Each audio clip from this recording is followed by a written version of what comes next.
Hello and welcome back to the another video of Let's Learn Charcoal Together। तो I hope आपने previous video देख ली होंगी। तो इस वीडियो में हम लर्न करने वाले हैं हमारा चारकोल। तो इस वीडियो में हम बनाएंगे हमारे स्पूकी बाबा। क्या आपको पता है मैं किसकी बात कर रही हूँ? पता है तो मुझे कमेंट करके बताना। तो ये हमारा वीडियो का फर्स्ट पार्ट है। हम ये वीडियो भी 2 पार्ट्स में अपलोड करेंगे। इस वीडियो में मैं आपको स्टार्टिंग के सम बेसिक्स से स्टार्ट करूँगी, और अगर मैं एक ही वीडियो में अपलोड करूँगी तो एक वीडियो बहुत लंबी जाएगी, तो इसलिए हम इस वीडियो को पार्ट में बनाएंगे। So let's go, stay tune. तो प्रोसेस हमारा वही सेम होने वाला है जैसा हमारा प्रीवियस वीडियो में रहा है।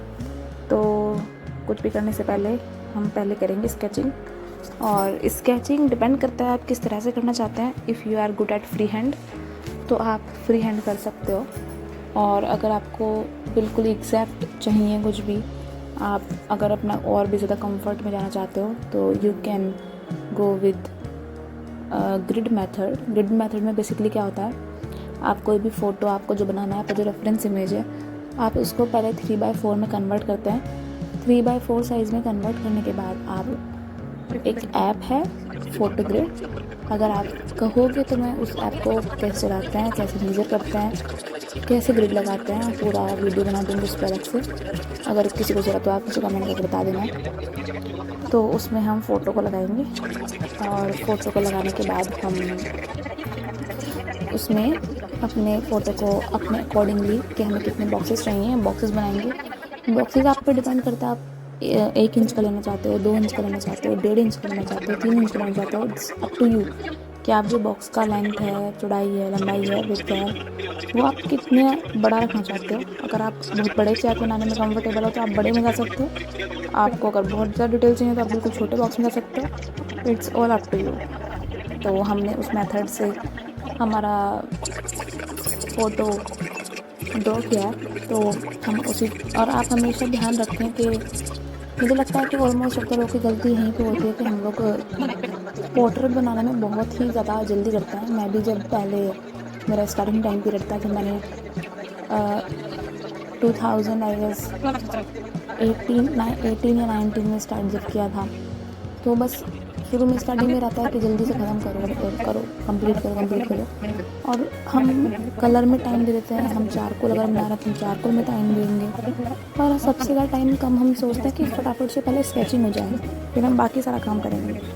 पर आपको ध्यान रखना है कि आपको सबसे ज़्यादा टाइम जो है वो स्केचिंग में ही देना है, क्योंकि अगर आपकी स्केचिंग ही गलत हो जाती है तो फिर पॉसिबिलिटी नहीं है कि आपका किसी भी तरीके से स्केच अच्छा बनेगा। तो आपको स्केचिंग में बिल्कुल जल्दबाजी नहीं करनी है, बहुत आराम से काम करना है, बहुत ईजिली करना है। और अब हमारी स्केचिंग कंप्लीट हो गई है, तो हम चारकोल पे आ गए। आप चारकोल में अगर आपको बहुत इजी स्लो में देखनी है, आप इस वीडियो को स्लो पे चला सकते हो। आपको चारकोल लेना है, जैसे मैं वीडियो में यूज़ करती हूँ चारकोल पेंसिल। चारकोल पेंसिल जो है वो 3 का सेट आती हैं, इट्स हार्ड, नॉर्मल और सॉफ्ट। तो मैं चारकोल पेंसिल यूज़ करती हूँ, और आप कोई भी अदर कंपनी की यूज़ कर सकते हो। जो सॉफ्ट होती है वो डार्क चलती है, ये मत सोचना कि जो हार्ड है वो डार्क चलेगी, नहीं, जो सॉफ्ट है वो डार्क होती है। तो उसी के साथ में आपको जैसे, और अधिकतर कोशिश करें कि आप जो काम कर रहे हैं वो आपकी पेंसिल बिल्कुल शार्प हो। जैसे मुझे बहुत गंदी आदत है, मैं बहुत शार्प पेंसिल से काम नहीं करती हूँ, तो आप हमेशा पेंसिल शार्प से बिल्कुल काम करें। जितनी शार्प पेंसिल होगी आपकी डिटेल्स उतनी ज़्यादा अच्छे से आ पाएंगी। और आपको प्रोसेस वही रखना है। मैं चारकोल ग्रे से ब्रश यूज़ करती हूँ, मेकअप ब्रश। आप मेकअप ब्रश के अलावा अगर आप चाहो तो आप हमारे ड्राइंग ब्रश जो होता है नॉर्मल वाटर कलर ब्रश, वो भी यूज़ कर सकते हो। लेकिन मैं चारकोल ब्रश के लिए मुझे मेकअप ब्रश ज़्यादा पसंद है, तो मैं मेकअप ब्रश यूज़ करती हूँ। आप इसे देख लो मैं कैसे फ्लो बाय फ्लो काम कर रही हूँ। आपको मेरा हाथ, आप आराम से तसल्ली से वीडियो देखें किस तरह से मेरे हाथ चल रहे हैं, किस तरह से मैं उसमें काम कर रही हूँ।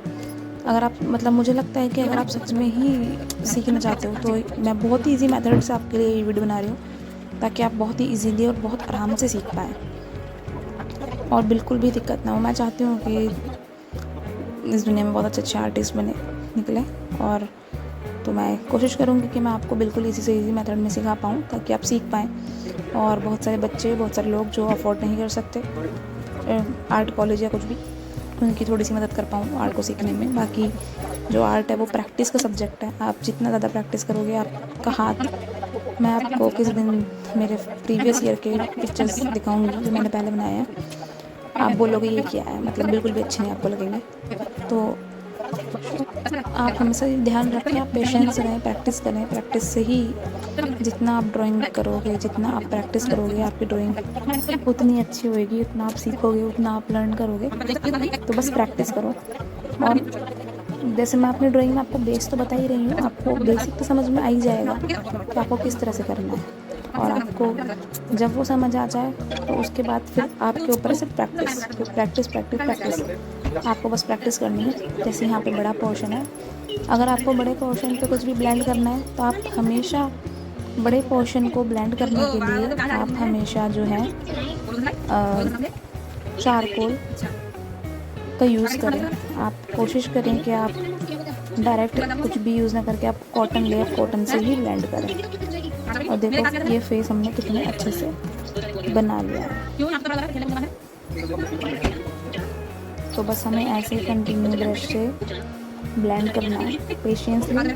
सीधा चारकोल का ब्रश को चारकोल पे टच करके सीधा ड्राइंग पे मत लगा देना, वरना आपकी पेंटिंग ख़राब हो सकती है। आप पहले ब्रश पे चारकोल लें, फिर उसको टैप टैप करके उसमें से जो एक्स्ट्रा चारकोल है उसको झाड़ के निकाल दें। टैप टैप करके उसमें से एक्स्ट्रा चारकोल निकल जाएगा। उसके बाद उसको एक ब्रश प्लेन जो शीट होती है या पेपर होता है उस पर रब करें, उससे और जो एक्स्ट्रा चारकोल है वो भी निकल जाएगा। और उसके बाद आपको उसको ड्राइंग पे लगाना है। उससे क्या होगा, आपका कहीं पे भी पैच नहीं आएगा, आपकी ड्राइंग सॉफ्ट बनेगी और आपको बहुत ही इजीली सब कुछ सीखने को मिलेगा। तो आपको यही सेम प्रोसेस के साथ पूरा वीडियो करना है। अब हम जैसे अब हमारी पगड़ी है, इस पर बहुत ही सुंदर सा ब्रोच था, तो उसके लिए हमने क्या किया है, यहाँ पर हमने पहले चारकोल पेंसिल लिया, उससे मैंने आउटलाइन दिया ताकि वो और ज़्यादा रियलिस्टिक बन जाए आउटलाइन, और मुझे पता हो मुझे कहाँ बनाना है। उसके बाद मैंने उसमें चारकोल ब्लेंड किया और पूरे में जब मैं चारकोल लगा लूँगी, जब मुझे लगेगा कि हम पूरे में मैंने चारकोल ऑलमोस्ट फिल कर लिए, उसके बाद फिर मैं उसमें डिटेल डालना शुरू करूँगी।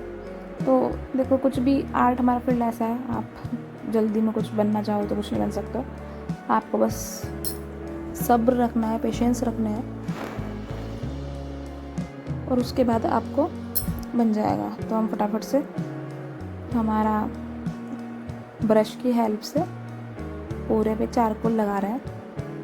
प्रोसेस आप देखते रहना, आपको इसी सेम प्रोसेस से पूरा, जैसे मैंने अभी बताया कि ब्रश पे चारकोल लेना है। और जैसे नीचे वाले जो नग हैं वो काफ़ी डार्क हैं, वो डार्क स्टोन्स हैं, और ऊपर वाले जो वो है मोती, तो उनमें हमें ध्यान रखना है कि उनमें हमें लाइट कलर देना है, क्योंकि मोती में और नग में फ़र्क होता है। तो जब आप ड्राइंग बनाओ तो आपकी ड्राइंग में वो फ़र्क पता चलना चाहिए। ये नहीं कि मोती भी एक से लग रहे हैं और नग भी एक सही लग रहा है, नहीं, आपको उन दोनों में ध्यान रखना है। आप जितनी ज़्यादा ध्यान से फ़ोटो देखोगे, जितनी ज़्यादा आप उसमें डिटेल्स डालोगे, आपकी ड्राइंग, आपका आर्ट वर्क उतना ही ज़्यादा सुंदर और उतना ही ज़्यादा रियलिस्टिक और उतना ज़्यादा प्यारा लगेगा। तो आप देखो मैंने इसमें पेंसिल से भी डिटेल्स डाली हैं। मैं पेंसिल से डिटेल डालने के बाद चारकोल का यूज़ कर रही हूँ। जैसे यहाँ पे आउटलाइन होनी थी, मतलब ये छोटी छोटी चीज़ें इतनी ज़रूरी है। आप देखो मैंने इसमें पेंसिल से नीचे पहले आउटलाइन करी, फिर मैंने ब्रश पे चारकोल लेके उसको ब्लेंड किया है। और आप सिर्फ इतने से ही काम से आप ये देखो कि ये मोती की माला कितनी ज़्यादा रियलिस्टिक लगने लगी है। आप पीछे वाला पार्ट देखना वीडियो का और आप ये वाला पार्ट देखो, मतलब आपको धरती और आसमान जितना फ़र्क दिखेगा इस पर। तो आप हमेशा इन छोटी छोटी चीज़ों का ज़रूर ध्यान रखें, ये आपकी ड्राइंग को और ज़्यादा खूबसूरत और ज़्यादा सुंदर और भी ज़्यादा रियलिस्टिक बनाती है। तो आपको इन ड्राइंग बनाते समय हर छोटी चीज़ का ध्यान रखना है। अगर आप अच्छे प्रोफेशनल लेवल पे कुछ, या फिर आप अच्छे से अगर ड्राइंग सीखना चाहते हो, तो अगर फिर ऐसे ही टाइम पास करो तो कोई नहीं, लेकिन जेन्युइनली में कुछ सीखना चाहते हो तो यह प्रोसेस जो मैं बता रही हूँ, जो टिप्स मैं बता रही हूँ, आप इनको फॉलो करके बहुत ही अच्छे से और बहुत ही बढ़िया अपना आर्ट वर्क कर सकते हो। और आई जेन्युइनली वांट कि आप सब खूब सीखें इन वीडियो के थ्रू और अपना आर्ट वर्क क्रिएट करें और अच्छा काम करें। I am just trying to help you as much as I can. अब हम क्या लेंगे, हम इलेक्ट्रिक इरेज़र लेंगे और उससे हम अपनी पूरी पेंटिंग में डिटेल्स ऐड कर देंगे। जैसा कि आप देख रहे हो हमने पूरे में डिटेल्स ऐड कर दी हैं। वाह, आई मीन ये कितना ज़्यादा सुंदर अब लग रहा है।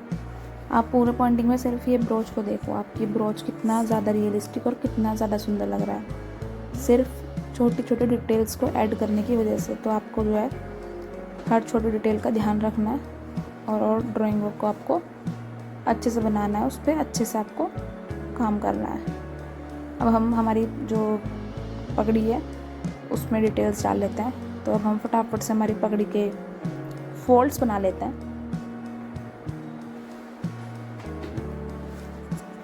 तो हमने फटाफट से हमारी पगड़ी के सारे फोल्ड्स बना लिए और क्योंकि इसमें थोड़ा सा एक एम्ब्रॉयडरी दिखानी है मुझे, तो मैंने क्या किया है उसमें पूरे में मैंने ब्रश से कॉटन की हेल्प से पूरे में चारकोल अपलोड कर दी थी और उसके बाद हमने उसमें इरेज़र से उसमें डिज़ाइन बनाया ताकि वो और ज़्यादा सुंदर और भी ज़्यादा रियलिस्टिक लगे। So I hope you have seen the first part of the video और उम्मीद करती हूँ ये वीडियो आपको हेल्पफुल लगी हो और आपने इससे कुछ सीखा हो। आपको कैसे लगी आप मुझे कमेंट करके बताना और if you like comment share और अभी तक सब्सक्राइब नहीं किया है तो do subscribe the channel and do share with your friends who is interested in learning art. Till then, see you in the next part. Bye.